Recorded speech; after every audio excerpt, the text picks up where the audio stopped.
Esmond here for winners and whiners, trying to make you a better. I don't do a lot of parlay stuff. I think parlays, excuse me for Chris King, king of parlays here, winners and whiners. Parlays are hard to win. High risk betting. And I know high reward. I think of parlays as a thing that, you put 20 bucks down on a 10-team parlay or something. And yeah, if you hit it, great. You take everybody out for a steak dinner, wonderful. But it's not what I consider to be a good value betting strategy for your average bettor. The problem is you're going to use your entire bankroll before you win a parlay. Most of the time, you're going to burn all your money before you hit one.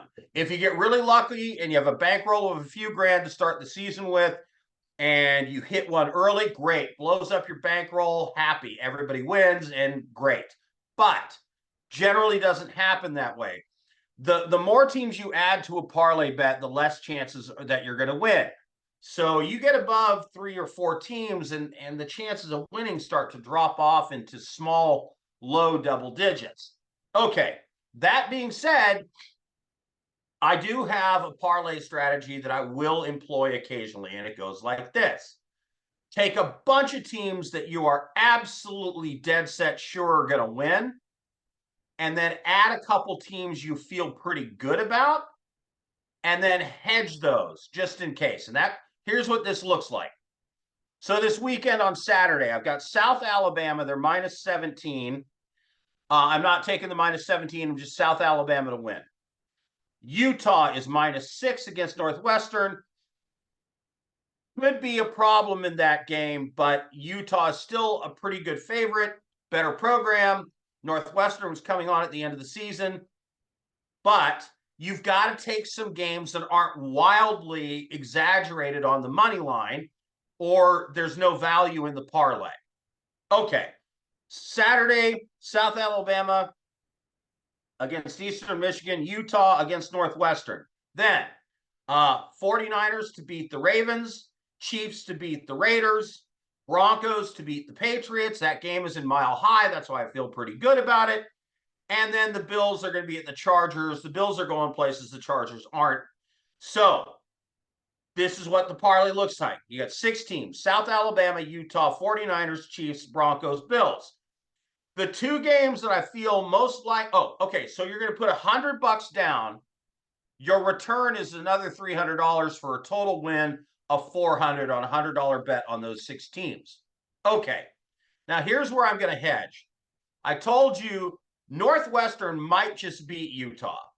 So I'm going to put $50 on Northwestern on the money line. They're plus 200, which means I get 100 back for a total of $150. So I've put out 250. I've put out 200.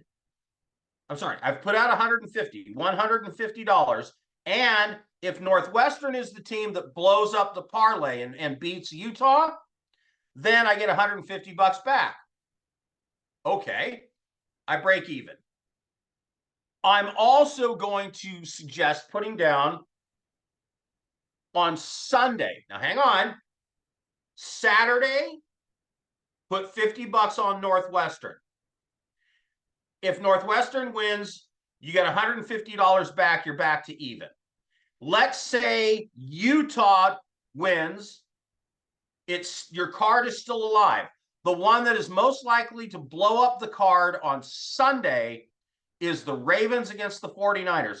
The Bills are going to beat the Chargers. The Broncos in Mile High are going to beat the Patriots. The Raiders ain't beating the Chiefs in Kansas City. Kansas City. So the Ravens, it's the game I worry about on Sunday Night Football. So here's what we're going to do. Sunday rolls around. The card is still alive. We're going to put $50 on the Ravens. If the Ravens win and blow up your card, you get $150 back. So you've put in $150 on Saturday on Northwestern, and then $50 on Sunday on the Ravens. If the main card wins, you get $400. If the Ravens blow up the card, then you get $150 back, and all you're out is $50. All right, that's it. I'm Loud Esmond for Winners and Whiners. If you need to go back and rewind, you could do that and listen to this all over again and take some notes. Loud Esmond for Winners and Whiners, trying to make you a better parlay better.